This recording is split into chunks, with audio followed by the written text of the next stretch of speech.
আমাদের 3.1 এর 3 নম্বর অঙ্কটায় বলছে যে a plus b a minus b whole square সমান সমান 4 এবং a b সমান সমান 60 হলে a প্লাস b এর মান কত। তো আমরা জানি a প্লাস b এর কোনো সূত্র নাই, সেহেতু আমরা কি করব, একটা সূত্র বসানোর জন্য আমরা একটা স্কয়ার দেব। তো a plus b whole square, যদি আমরা হোল স্কয়ার দিই তখন আমাদের সূত্রটা দাঁড়ায় a minus b whole square plus 4ab। তো a plus b whole square এখানে কোনো মান নেই, কিন্তু a মাইনাস b মান আমরা কি জানি 4। তো আমরা কি করব, 4 এর সাথে এখানে আবার 4 এর সাথে ab আছে, সুতরাং ab এর মান হচ্ছে 60। তো 60 এবং 60 রে 4 দিয়ে গুণ করব, তার সঙ্গে 0 424। এবং এখানে 4 কে স্কয়ার করলে 4 4 16।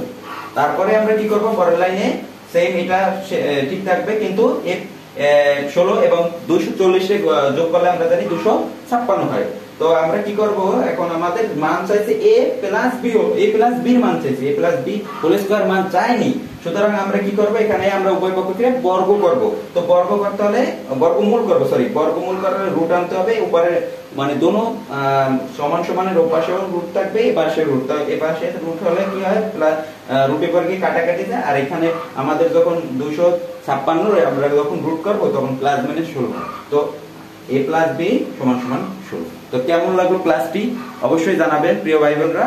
আমার এই পেজে এবং ইউটিউব চ্যানেলে আমি নতুন ভিডিও আপলোড দিব আপনাদের নবম দশম রিলেটেড এবং বিভিন্ন চাকরি পরীক্ষার প্রস্তুতি বেসিক যে জিনিসগুলো আমি সব শেয়ার করব, সমস্যা নেই।